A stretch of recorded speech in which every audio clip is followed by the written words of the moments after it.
Respire un instant et imagine ceci.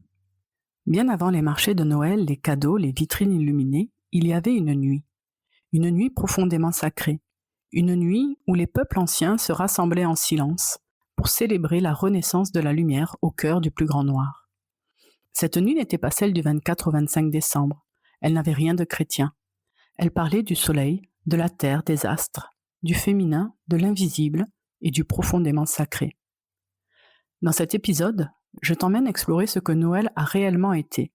Un rituel païen, puissant, arraché, transformé, rebaptisé, mais dont la mémoire continue de vivre dans nos gestes les plus simples. Après cet épisode, tu ne verras plus jamais Noël de la même manière. Je te souhaite une belle découverte. Bienvenue dans Deviens qui tu es vraiment, l'appel de l'âme. Je suis Aurélie, coach holistique, et je t'invite à un voyage unique où transformation personnelle et exploration spirituelle se rejoignent. Dans ce podcast, nous plongeons ensemble dans des thématiques fascinantes comme la découverte de soi, les neurosciences, la psychologie, l'histoire, l'archéologie alternative, l'ésotérisme ou encore les enseignements spirituels pour éclairer le chemin de notre évolution intérieure. Mon intention ? T'aider dans la libération et la transformation des obstacles qui jalonnent ton chemin de vie afin que tu puisses vivre une expérience plus épanouie, alignée et pleine de sens. Si tu es curieux de découvrir comment le passé, le développement personnel et les mystères peuvent éclairer ton présent et transformer ton avenir, tu es au bon endroit. Alors, installe-toi confortablement, prends une grande inspiration et prépare-toi à répondre à l'appel de ton âme. Et si tu souhaites soutenir le podcast, je t'invite à le partager avec tes proches, ainsi qu'à déposer une note 5 étoiles et un joli commentaire si ça t'a plu. Ensemble, n'oublions pas que changer le monde commence par se changer soi-même. Bonne écoute! Je suis en joie de te retrouver pour ce dernier épisode de l'année. Et avant que l'on plonge ensemble dans les racines anciennes de Noël, j'aimerais t'offrir un petit cadre d'esprit. Ce que tu vas entendre dans cet épisode s'appuie sur des recherches historiques, des traces archéologiques, des travaux anthropologiques, mais aussi sur des zones d'ombre, des hypothèses et des lectures symboliques. Car il n'existe pas une vérité unique sur les origines de Noël, plutôt une constellation d'interprétations. Certains historiens estiment que Noël puise dans Yule, les Saturnales, ou les fêtes solaires comme Sol Invictus. D'autres contestent ces liens directs. Alors aujourd'hui, je ne vais pas t'asséner des certitudes, je vais t'ouvrir des portes, des pistes, des récits, des cohérences possibles. Mon intention n'est pas de te dire « voilà ce qui est vrai », mais de t'inviter à regarder autrement ce que nous tenons pour acquis. Dans cet épisode, on va explorer et peut-être questionner. Il y a quelque chose de profondément émouvant dans les traditions anciennes. Elles naissent toujours d'une observation du réel, du vivant, du ciel. Elles ne sont pas là pour faire joli, elles sont là pour nous relier à la nature, à l'invisible, au sacré. Noël, tel qu'on le vit aujourd'hui, est une construction très récente. Mais ses racines, elles, sont millénaires. Et lorsque j'ai découvert cela, il y a une quinzaine d'années, ça m'a bouleversée. Parce que soudain, ce que l'on appelle fête m'est apparu comme un souvenir enfoui, une mémoire très ancienne de l'humanité, une mémoire qui parle d'espoir, de survie, de renaissance, de lumière intérieure et surtout de sacré. Le 21 décembre, c'est le moment exact où le soleil semble toucher son point le plus bas. C'est la nuit la plus longue, l'obscurité maximale. Pour les hommes et les femmes de cette époque, c'est la nuit de tous les dangers. Le froid, les bêtes sauvages, l'obscurité. Les peuples anciens le vivaient comme un passage initiatique collectif. La question n'était pas quel cadeau offrir, mais plutôt est-ce que nous serons aussi nombreux demain que ce que nous sommes ce soir ? Est-ce que la lumière reviendra ? Est-ce que les beaux jours nous réchaufferont à nouveau ? Ce n'était pas une fête commerciale, c'était un acte de foi cosmique. Dans les cultures nordiques, celtiques et germaniques, ce moment s'appelle Yule, un mot qui signifie roue, la roue de l'année, la roue du vivant. Et cette roue, symbolisée par des couronnes et des cercles, est encore là aujourd'hui dans nos décorations, même si nous avons oublié pourquoi. Si tu regardes ton salon à Noël, sans les histoires qu'on t'a racontées, tu vois quoi ? Un arbre toujours vert, des fils scintillants qui serpentent, des lumières qui brillent dans le noir, des boules, des couronnes, des branches décorées, des étoiles. En réalité, tu es en train de rejouer un rituel très ancien. Bien avant le christianisme, les peuples d'Europe et du Proche-Orient utilisaient les plantes persistantes, sapins, pins, lauriers, palmiers, comme symbole de vie éternelle au cœur de l'hiver. Les branches et guirlandes d'evergreen étaient accrochées aux maisons pour protéger de la mort, des esprits, de la maladie, et rappeler que la vie ne s'éteint jamais complètement, même quand tout semble nu, froid et dépouillé. Le sapin de Noël, popularisé plus tard en Allemagne puis en Angleterre à l'époque victorienne, n'a fait que reprendre cette intuition, inviter dans la maison un fragment de forêt qui ne meurt pas. Pourquoi un sapin ? Parce qu'en plein hiver, quand tout meurt, il reste vert. Il représente l'immortalité, la continuité de la vie et la promesse que tout renaîtra. Il était perçu comme un axe du monde, un pont entre le ciel et la terre.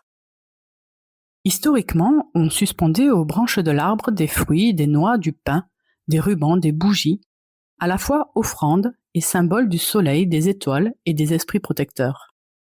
Bien avant les guirlandes, les marchés de Noël et les dîners de famille, les sociétés anciennes se rassemblaient pour un rituel essentiel, remercier. Pas remercier quelqu'un, remercier la terre, remercier la lumière, remercier le cycle. On se rassemblait autour du feu pour offrir des fruits secs, des tresses de blé, des branches de pain, du miel, de la bière fermentée. Non pas pour obéir à un dieu extérieur, mais pour honorer ce qui soutient la vie, quelque chose de plus grand. C'était un acte de réciprocité. Nous avons été nourris toute l'année, à notre tour, nous nourrissons symboliquement ce qui nous fait vivre. Ce rituel résonne profondément aujourd'hui. Il nous rappelle que nous ne manquons pas. Nous oublions simplement de voir tout ce que nous avons. Dans les croyances de cette époque, les rubans, ancêtres des guirlandes, permettaient aux âmes qui n'étaient pas encore passées dans l'autre monde, représentées par une étoile, de s'y rendre enfin en suivant ce chemin en spirale autour de l'arbre.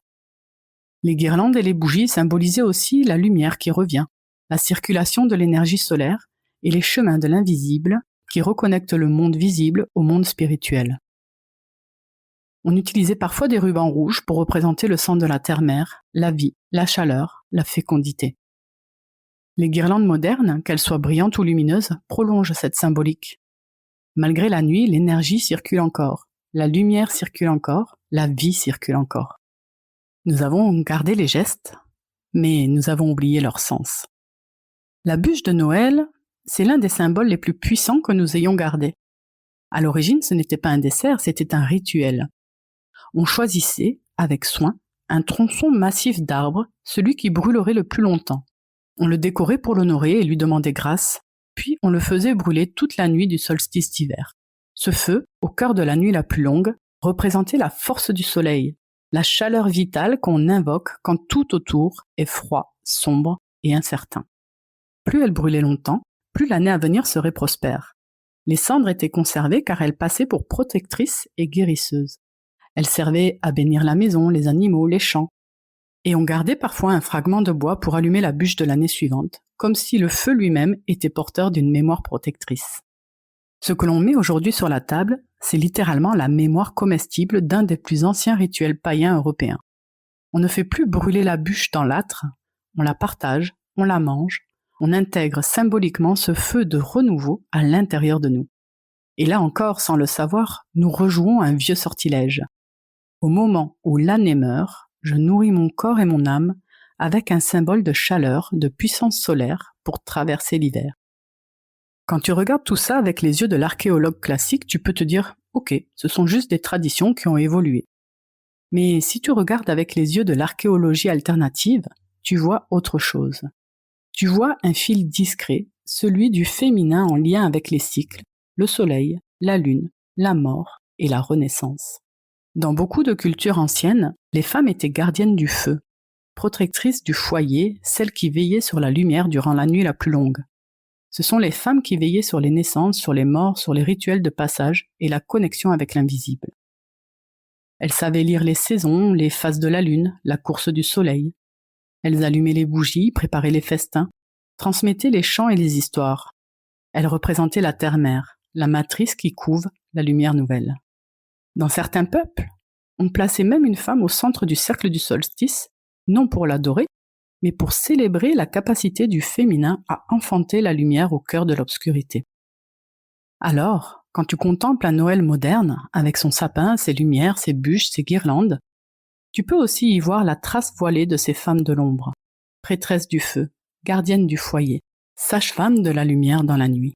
Et peut-être que Quelque part en toi, quand tu t'agaces de la surconsommation et des repas forcés, c'est cette mémoire-là qui réclame autre chose. Un Noël qui retrouve sa profondeur, ses racines, son lien à la terre et au cycle, au sacré. Un Noël qui ne t'oblige plus à jouer un rôle, mais qui t'autorise à redevenir un être vivant qui célèbre la lumière et quelque chose de plus grand que soi. Et maintenant que tu vois d'où vient Noël dans sa racine la plus ancienne, il est temps d'aborder l'un des glissements historiques les plus méconnus, le passage du 21 décembre au 25 décembre. Parce qu'à l'origine, rien, absolument rien ne justifiait cette date dans le monde chrétien naissant. La Bible ne mentionne aucune saison, aucune période. Il n'existe aucune preuve qu'un Jésus historique soit né en hiver. Rien n'indique le 25 décembre. Mais alors, pourquoi ce jour précis ? Pendant des milliers d'années, le 21 décembre était vécu comme le moment sacré de la renaissance du soleil. C'est un fait astronomique observable. La lumière recommence littéralement à gagner du terrain.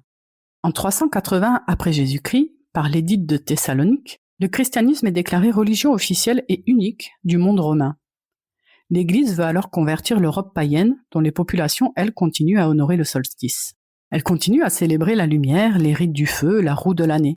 Elle continue à danser autour des arbres. Elle continue à allumer des bûches protectrices. Elle continue à célébrer les cycles cosmiques, la déesse mère, les rites des femmes. Et pour l'Église, c'est un problème. Parce que tant que le peuple vénérait le soleil, il n'adorait pas le Christ. Tant que les femmes étaient les gardiennes du feu, elles restaient les porteuses d'un pouvoir spirituel. Tant que le solstice restait un rituel cosmique, la religion ne parvenait pas à imposer son propre calendrier. Elle comprit alors une chose essentielle. On ne remplace pas une fête sacrée, on la recouvre. Par chance, à Rome, le 25 décembre était déjà une date importante.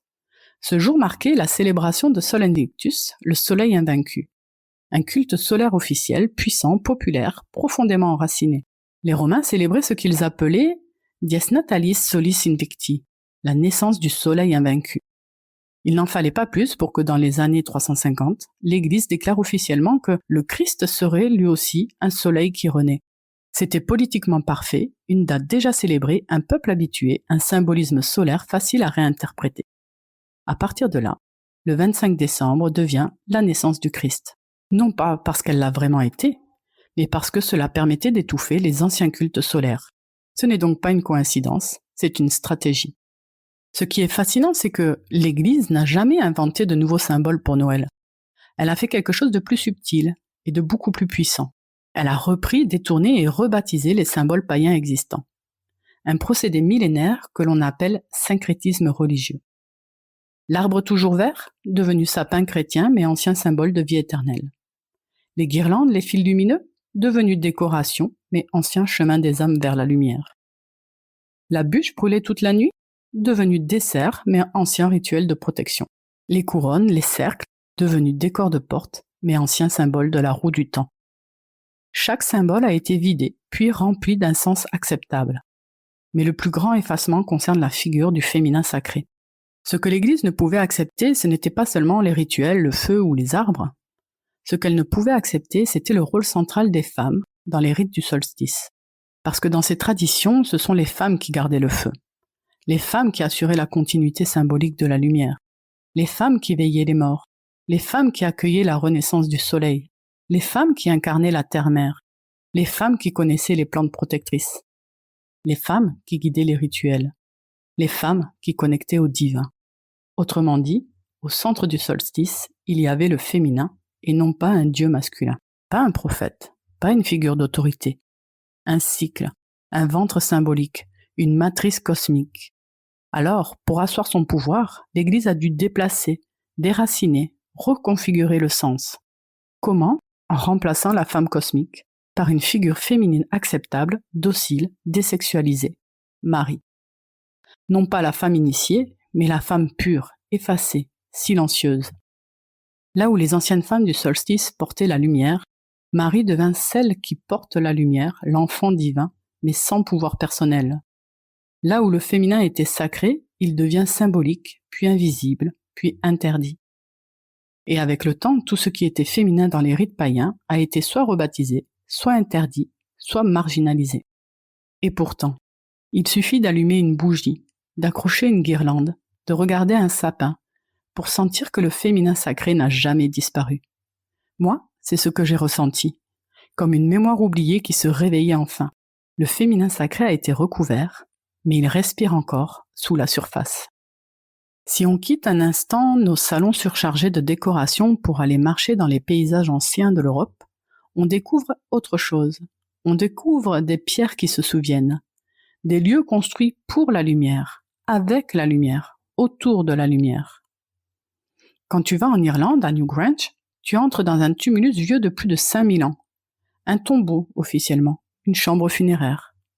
Et pourtant, une fois par an, le 21 décembre, un rayon de soleil s'infiltre par une petite ouverture au-dessus de la porte pour filer le long du couloir et inonder le fond de lumière 19 mètres plus loin. Un phénomène qui dure 17 minutes en moyenne et qui s'étale sur 3 jours.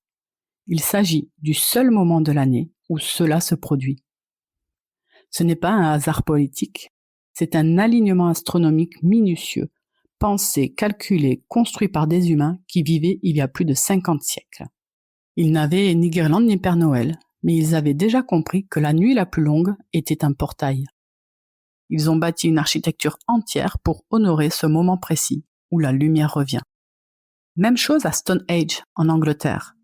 Ce cercle de pierre dont on parle souvent comme d'un mystère absolu est aussi aligné sur les levées et couchers de soleil au solstice. Aujourd'hui encore, des milliers de personnes s'y réunissent au cœur de l'hiver pour observer ce jeu de lumière entre les blocs de pierre. Les archéologues classiques parlent de monuments rituels, de lieux politiques, de symboles d'unification des peuples anciens. D'autres y voient un observatoire sacré, un temple du temps, une horloge cosmique. Et puis, il y a tous ces lieux moins connus. Des cercles de pierre, des cairns, des tombes à couloirs, des dolmens dispersés en Europe, alignés eux aussi sur les solstices. Ce que l'on sait, c'est que ces peuples observaient le ciel. Ils comprenaient les cycles. Ils investissaient une énergie immense pour marquer ce moment précis où la nuit commence enfin à décroître. Ce que l'on interprète, ils ne fêtaient pas seulement un jour sur le calendrier, ils honoraient une loi profonde du vivant. Tout meurt, tout renaît, la lumière revient toujours. Quand tu allumes ta bougie à Noël, quand tu poses une guirlande sur ton balcon, quand tu accroches une couronne sur la porte, tu répètes peut-être, sans le savoir, le geste de ces hommes et femmes qui, il y a des millénaires, observaient la même nuit, le même froid, la même fragilité de la vie, et choisissaient, ensemble, de croire au retour de la lumière. L'archéologie alternative va parfois plus loin. Elle se demande si ces monuments ne témoignent pas d'une science sacrée du temps et de la lumière, d'une relation consciente entre les cycles du ciel et les cycles intérieurs. Est-ce que c'est prouvé à 100%? Non. Est-ce que c'est fascinant à contempler? Oui. Et surtout, ça nous rappelle quelque chose d'essentiel. L'humanité n'a pas attendu le calendrier grégorien pour vivre un Noël. Elle a toujours su, d'une manière ou d'une autre, célébrer le moment où la lumière recommence à gagner. Alors, qu'est-ce qu'on fait de tout ça? Concrètement, dans ton salon, avec ta famille, ton sapin, les tensions, les injonctions et les pubs Carrefour en boucle. On ne va pas déménager à Newgrange, on ne va pas reconstruire Stonehenge dans le jardin, mais on peut changer de posture intérieure. Je vais te proposer quelques pistes. Tu prends ce qui résonne, tu laisses le reste. Tu peux déjà commencer par marquer le 21 décembre. Pas besoin d'une grande cérémonie, tu peux simplement sortir quelques minutes dehors au crépuscule, observer le ciel, la nuit qui tombe, allumer une bougie en conscience, dire intérieurement « Voici la nuit la plus longue, à partir de maintenant, la lumière revient ». Ce moment, c'est le point zéro de ton cycle. Tu peux aussi transformer cette soirée en rituel intime ou partagé. Voici quelques idées. Écrire sur un papier ce que tu laisses mourir avec l'année, croyances, rôles, schémas, habitudes, et le brûler dans une bougie ou un feu. Tu peux poser à côté une autre feuille où tu écris ce que tu choisis de nourrir pour l'année qui vient. Qualité, état intérieur, intention profonde. Tu peux aussi partager avec les personnes présentes une chose pour laquelle tu es reconnaissant envers cette année qui se termine. Ce n'est pas un rituel bonne résolution, c'est un mouvement de mort et de renaissance. Tu te relis à ce que faisaient déjà les anciens, laisser partir, remercier, appeler la lumière. Tu peux décider que cette année, ton sapin, ta bûche, tes guirlandes ne sont plus juste de la déco. Par exemple, quand tu poses une guirlande autour de l'arbre, rappelle-toi que pour certains peuples, Elle représente un chemin de lumière entre le monde des vivants et celui de l'invisible. Tu peux murmurer pour toi que la lumière circule dans ma vie, dans ma lignée, dans mes relations. Quand tu fais ou achètes une bûche, souviens-toi que c'était un feu qui devait tenir toute la nuit pour appeler le soleil. En la partageant, tu peux imaginer que tu intègres en toi ce feu de renouveau, cette chaleur intérieure. Quand tu allumes des bougies, fais-en des actes conscients. Une pour les vivants, une pour les ancêtres, une pour les rêves que tu portes, une pour la terre. Ce qui change tout, ce n'est pas l'objet, c'est l'intention. Et puis, tu peux aussi choisir de redonner une place au féminin dans cette période. Pas le féminin du genre charge mentale et cuisine pour tout le monde, hein. Le féminin comme capacité de gestation, d'écoute, de reliance. Concrètement, ça peut être instaurer un moment de silence avant le repas où chacun et chacune respire quelques instants, ferme les yeux, se relie intérieurement à ce qu'il veut honorer. Tu peux proposer un tour de table où l'on partage non pas ce qu'on a eu comme cadeau, mais ce qui a été lumière pour moi cette année. Tu peux honorer les femmes de ta lignée qui ont tenu le foyer, le feu, les saisons, en posant une photo, une bougie, un mot. C'est une manière douce de dire « Je n'oublie pas que cette fête est aussi le souvenir de celles qui ont veillé sur la lumière dans la nuit ». Retrouver un Noël sacré, ce n'est pas en rajouter encore, c'est souvent en enlever. Moins de cadeaux obligatoires, moins de repas subis, moins de « il faut », et plus de « qu'est-ce qui a vraiment du sens pour moi cette année ?» De quoi mon corps a besoin en cette saison sombre? Avec qui j'ai vraiment envie de partager ce moment? Tu peux te donner la permission de dire non à certains événements, de raccourcir une visite, de te retirer quelques minutes dans une pièce pour respirer, de marcher seul un soir pour aller voir les lumières dans la rue comme un enfant avec émerveillement. En fait, retrouver un Noël sacré, ce n'est pas renoncer au sapin, aux guirlandes ou à la bûche, c'est les recharger de sens. C'est te rappeler que derrière tout ce folklore souvent récupéré, il y a quelque chose de très simple. Des humains comme toi, perdus dans la nuit, dans le froid, dans l'incertitude, qui choisissaient ensemble de croire à la lumière qui revient. Et peut-être que toi aussi, cette année, tu peux inviter cette question à l'intérieur. Et si Noël, ce n'était pas d'abord une fête à réussir, mais un moment pour me souvenir que, même dans mes hivers intérieurs, la lumière n'est jamais complètement éteinte et va revenir à nouveau. J'espère que cet épisode t'aura apporté plus de sens et de sacré. L'invitation, comme d'habitude, est à prendre ce qui résonne en toi et à laisser le reste. Si cet épisode t'a touché, n'hésite pas à le partager avec tes proches. Je te souhaite de belles fêtes de fin d'année et on se retrouve l'année prochaine pour de nouvelles explorations de toi. Je respire profondément et je me souviens que changer le monde commence par se changer soi-même.